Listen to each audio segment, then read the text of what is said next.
Assalamualaikum warahmatullahi wabarakatuh. Sebelum kita mulai, jangan lupa klik like and subscribe channel YouTube Tria Yuanita. Terima kasih.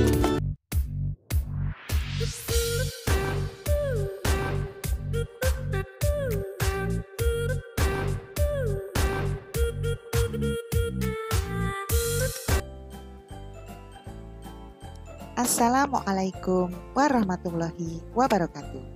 Apa kabar anak-anakku semuanya, khususnya kelas 6 MI Perwanida Pintar? Alhamdulillah semuanya sehat. Baik, anak-anak, hari ini kita akan mempelajari materi di kelas 6 untuk bab yang pertama, mapel akidah akhlak, yaitu memahami makna dan ketentuan istighfar. Sudah siap anak-anak? Sebelum kita mulai, jangan lupa membaca doa awal belajar terlebih dahulu. Langsung saja. Kalimat istighfar yang akan kita pelajari nanti meliputi yang pertama, pengertian istighfar. Yang kedua, luasnya ampunan Allah Subhanahu wa Ta'ala. Yang ketiga, waktu-waktu mengucapkan kalimat istighfar. Yang keempat, sikap rendah hati dan pemaaf. Dan yang kelima, hikmah mengucapkan kalimat istighfar. Baik, pembahasan yang pertama anak-anak, kita akan membahas tentang pengertian istighfar. Nah, menurut bahasa, kata istighfar itu berasal dari bahasa Arab. Istaghfaro yastaghfiru, yang artinya memohon ampun.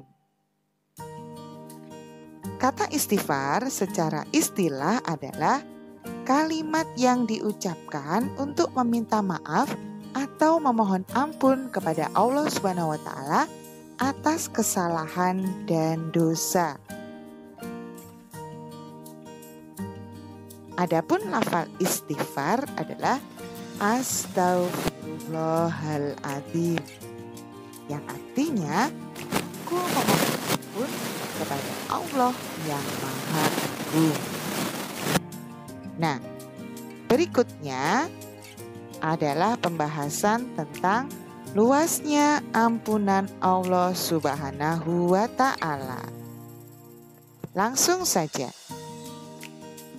Manusia tempatnya salah dan lupa, sering berbuat kesalahan baik kepada Allah Subhanahu wa Ta'ala maupun kepada manusia, baik itu dosa atau kesalahan kecil maupun yang besar, baik itu yang disengaja maupun yang tidak disengaja. Kita harus meminta maaf kepada Allah Subhanahu wa Ta'ala maupun kepada manusia. Nah, bagaimana cara memohon ampun dan meminta maaf?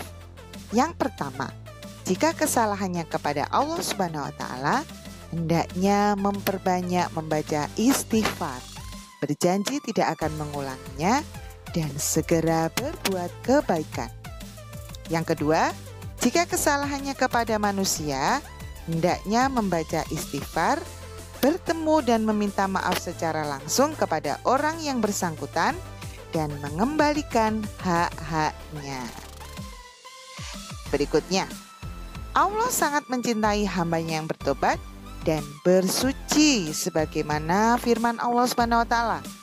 Bismillahirrahmanirrahim. Innallaha yuhibbut tawwabina wa yuhibbul mutatahhirin. Artinya, sungguh Allah menyukai orang yang bertobat dan menyukai orang yang menyucikan diri. Surah Al-Baqarah ayat 222. Rahmat dan ampunan Allah Subhanahu wa Ta'ala sungguh sangat luas bagi hambanya yang mau bertaubat. Baik, yang ketiga, waktu mengucapkan kalimat istighfar. Kapankah waktu yang tepat mengucapkan kalimat istighfar? Yang pertama, setelah terlanjur berbuat dosa. Ketika kita melakukan perbuatan dosa, maka hendaklah segera mengucapkan kalimat istighfar. Yang kedua, saat sepertiga malam terakhir atau setelah sahur. Itu adalah waktu yang sangat tepat untuk mengucapkan kalimat istighfar. Yang ketiga, apabila kita menghadapi permasalahan, sebaiknya kita mengucapkan kalimat istighfar. Dan berikutnya, ketika selesai melaksanakan sholat wajib, biasanya kita berzikir dan mengucapkan kalimat istighfar. Dan masih banyak lagi waktu-waktu yang tepat untuk mengucapkan kalimat istighfar. Berikutnya, sikap rendah hati dan pemaaf. Rendah hati atau disebut juga tawadhu adalah suatu sikap menyadari keterbatasan, kemampuan diri sendiri, dan ketidakmampuan diri sendiri. Dengan sifat rendah hati, seseorang akan lebih mudah menjadi seorang yang pemaaf. Ingat, seseorang yang memiliki sifat rendah hati dan pemaaf akan disenangi oleh orang yang di sekitarnya. Orang yang memiliki sifat rendah hati akan disukai orang di sekitarnya. Pemaaf itu merupakan sifat yang mengikuti rendah hati tersebut. Bagi orang yang memiliki sifat rendah hati, ia akan memaafkan orang yang berbuat salah terhadapnya, meskipun kesalahan tersebut sebenarnya tidak bisa dimaafkan.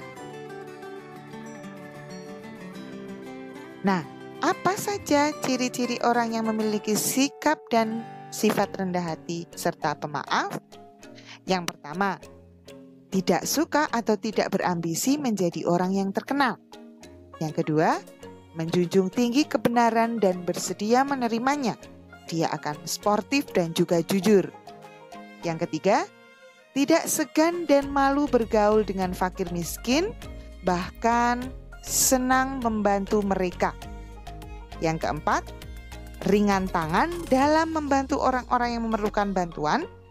Dan yang kelima, tidak merasa berat berterima kasih atas kebaikan orang lain dan tidak keberatan untuk memaafkan mereka yang telah berbuat salah.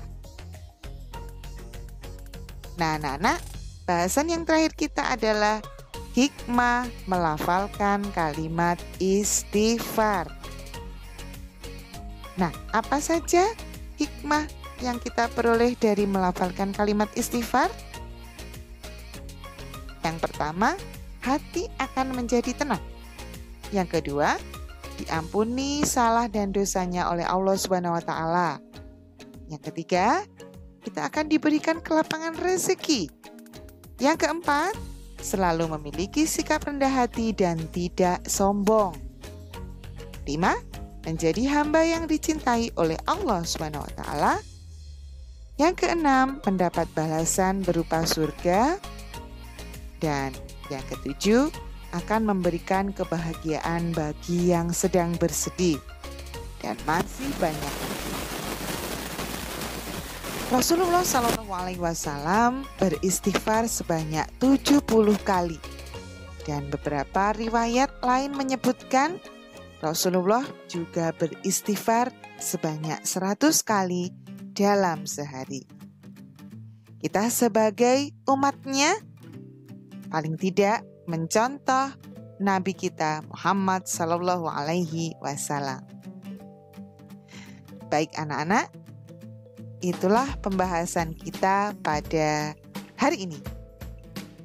Nah, tugas kalian, sebelumnya masih ingat apa yang kita bahas tadi? Betul sekali, kita tadi membahas tentang pengertian istighfar, waktu yang tepat mengucapkan kalimat istighfar, ampunan Allah, kemudian juga sifat pemaaf dan rendah hati, serta hikmah istighfar.